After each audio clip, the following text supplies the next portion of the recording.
All right, let's talk about what's going on in the shop today. It is a Wednesday afternoon, and we've actually decided to close for Thursday and Friday. And what are we closing for? We're closing for floor maintenance. Now, I know a lot of you have asked about the shop floor, and you said, hey, is it better to polish or is it better to epoxy? I'm a firm believer in polish, but I'm gonna tell you something else about it. In this shop, we're still on a gravel parking lot. Now, there's a lot of reasons for that. One of those reasons is that paving this parking lot is gonna be expensive. A couple of reasons for that is that I can't just pave the parking lot. I've got to pave the road leading up to the parking lot. And plus, and maybe some of you watching know more about asphalt and paving than I do, but one of the issues that I came up against was I had folks who were willing to pave the parking lot, but they only wanted to use 1 or 2 inches of asphalt. And that was affordable. But then when I talked to people who were doing commercial paving jobs, it became pretty clear that that was not the way to go. And they were really concerned that if we did 1 or 2 inches of asphalt, that what would happen is as soon as we got something heavy on it or needed to turn on it and it was hot, it would mush out of the way. And so a pretty expensive venture, and I'm just not in a place to be able to do that right now. I do want to try and get it cleaned up and fix the road, but why is the parking lot important? Well, the parking lot's important because, especially up here in the mountains, when it gets cold, it gets rainy, it snows, it freezes. We drive cars on the gravel that have salt on them, it drips off, and where that salt gets on the gravel, it actually softens the soil up, it softens that gravel up, and it creates this area where the gravel and the grit and everything gets pulled into the shop because it's kind of muddy, right? When you drive on a polished floor with that grit, it takes some of that finished surface off. Now, this floor's been in service for almost 3 years now, and we're really happy with it. I have no wear issues that I'm concerned about or anything like that. We've had some diesel fuel spill on it. We've had some areas where they've spilt something acidic and didn't realize that it was on the floor and didn't get it cleaned up in time. So we're gonna go in and we're gonna take the very top coat. We're gonna run a set of 800 hybrid stones on it, and then we're going to run a set of 15 hybrid stones on it, and then we're gonna burnish it to 3,000. Now, I'll be honest with you, we could burnish this floor and be completely fine. We don't have to go in and repolish this. But there's some areas that need to be fixed. One of the areas that needs to be fixed is there's a crack in the middle of the floor. It happened just as soon as we poured the floor. I think I'm probably responsible for that crack. I wanted a special compound in the concrete to make it look a certain way. I did not do fiber, which I passed by the engineer first, and they said that was fine. But I believe there was a cold joint in the middle of the floor, and it was an issue with the pump when they were trying to pour the floor, and it caused a crack. And each time we've done it, it looks like it's probably an active crack, not a dormant crack, because it opens back up. And so my plan this time is to use a repair mortar, put the repair mortar on it, finish it off, and then regrind that. And so that's why I said, hey, let's just go ahead and do a fresh grind on the very top layer of this concrete, get it looking a little bit better. So what we're gonna do is we're gonna pull everything out of the shop. We're gonna clean the whole shop. We're gonna clean all the tools, all the equipment. We're going to lay down new expansion joint sealer. Some of those expansion joints have got a sealer in them that'll come up if it gets diesel fuel or gas or something like that on it. We're gonna take care of all that and make our shop look nice, new, and pretty, because a floor is a pretty expensive thing, right? Like if we wanted to re-pour this, we're probably talking well over $100,000. And so we wanna maintain it and keep it in good shape. And so the team's here, we're gonna make that happen. And then we're gonna head down on Saturday to Benji Burris's. Actually, we're heading down to the Napa warehouse and training facility. We're gonna head down there and we're going to go to a training event with them on Saturday as a team.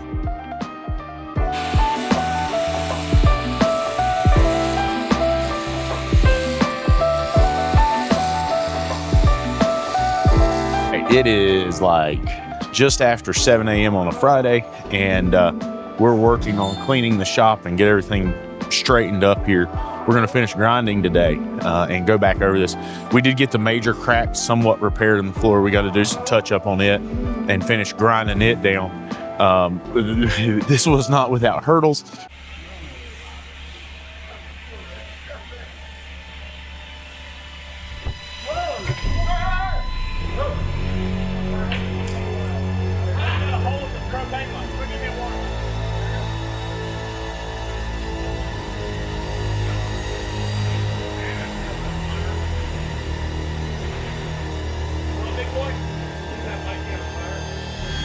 Some of the equipment did not show up in time yesterday. There was a miscommunication on the equipment. Some of the polyurea that you seal between the cracks with did not show up on time, and I knew that was a potential. We didn't get enough initially, but let's take a look at the progress and you'll see what we've got done up to this point.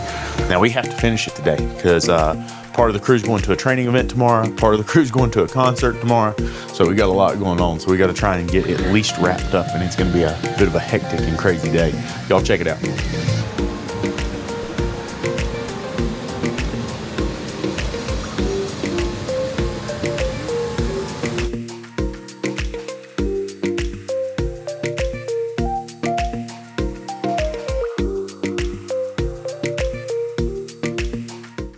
Now here's some of the very small cracks that we had, kind of micro cracks that we've been working on fixing.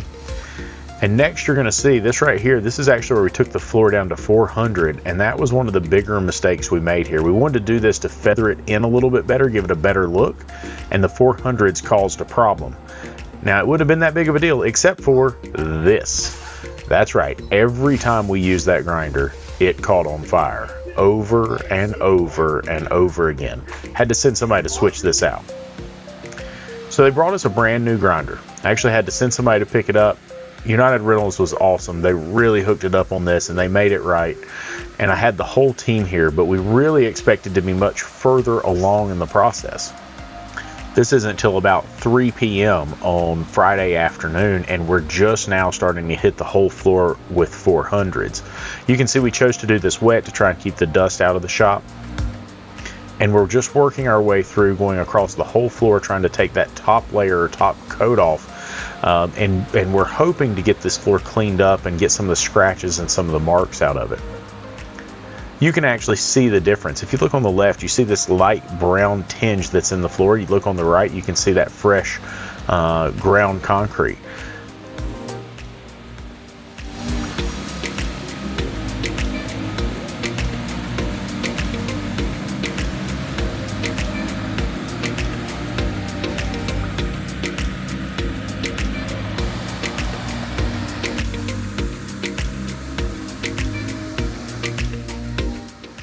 Now here's where we start realizing we've got some issues. We've gone through 400s really quickly.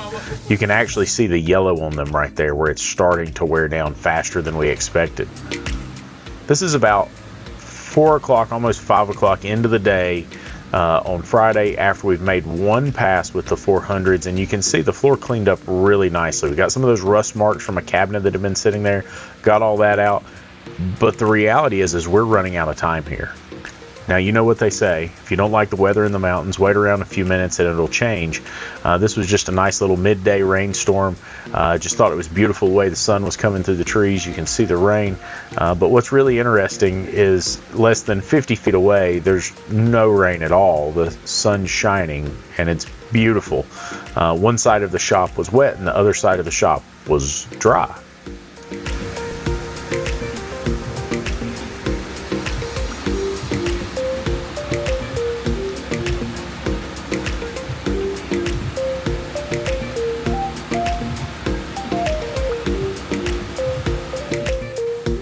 Now here you see the floor in its final 400 grind. We've actually gone over the entire floor in 400s, and right in that area I was just walking, the 400s were completely gone. They were completely worn out. They really weren't cutting.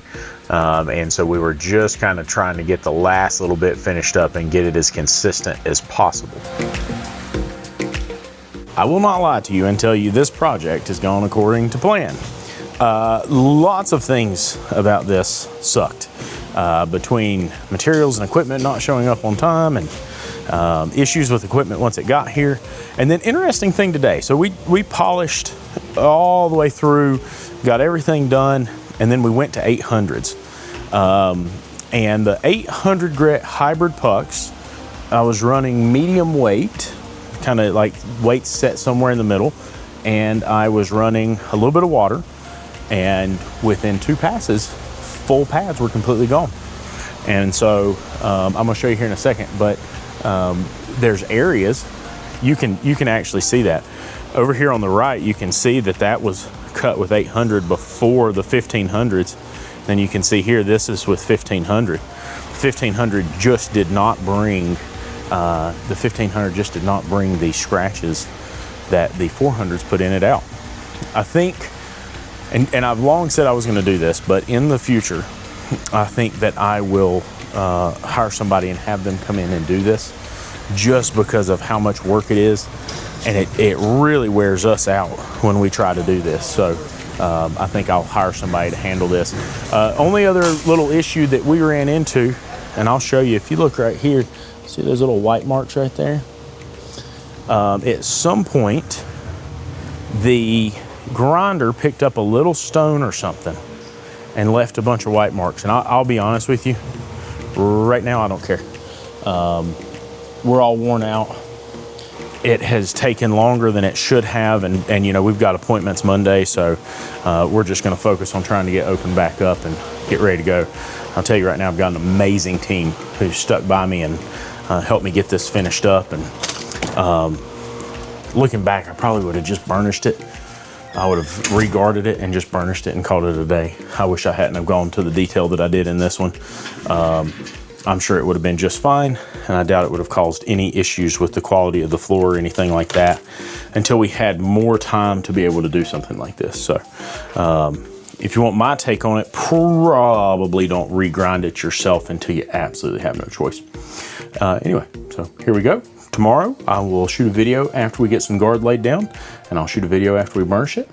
Yes, we're working Saturday and Sunday this week. So evil Mike Allen shop owner kind of stuff here. But I'm gonna make sure that the team's taken care of and knows that I appreciate them for coming in. So you can see this is the floor pre-guard. Now we've gone through, you cannot put guard down with the floor wet at all. You can't have any puddles of water. You can't have water anywhere, and it can't get wet once you put it down for 4 hours. So this is pre-guard. We're just working on cleaning this up and getting it ready to go. We've already applied guard in here. So this is the office. We did not grind this floor. You can kind of see that brown tint I was talking about. Now you can see this is with guard, and this is after the first pass with burnishing. This here is not burnished. When you complete the burnish, you see these little swirls in it. See those swirls there? That's from the light reflection.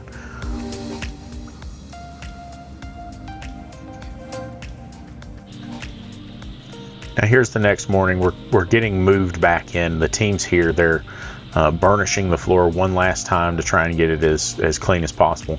You can see those little white strips or white areas right to the left of Chris, who's running the burnisher there, and that's actually where the grinder was brought back in and dripped some water, and it affected the floor coat. Now here's where you were seeing that 400, 800, 1500, and you can actually see as I slide across the floor, you'll see the color of the light reflection change.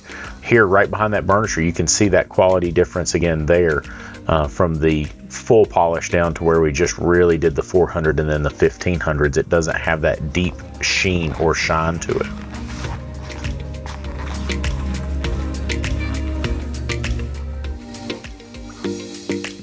All right, so here we are just a few days later, and the shop floor is done after four really frustrating days. All in all, I think it looks pretty good. And one of the things that we wanted to do here is we wanted to be able to rearrange the shop and get it set up in a more efficient, more lean process kind of way. As you can see, the floor looks pretty decent, and we're starting to stack everything back in and get the other stuff cleaned up.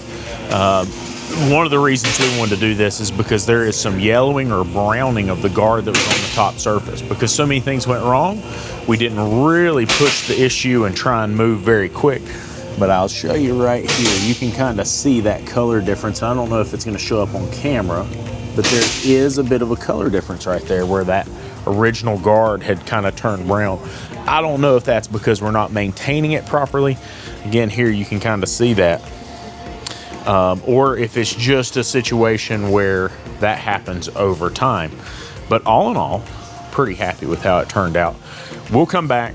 There are some errors that happened in the floor, but we'll come back and we will touch it up, finish it up, make it look nice and pretty at some point in the future, probably after we pave the parking lot, because that's the main reason we've had to continually service the floors, because it gets gravel and grit in it.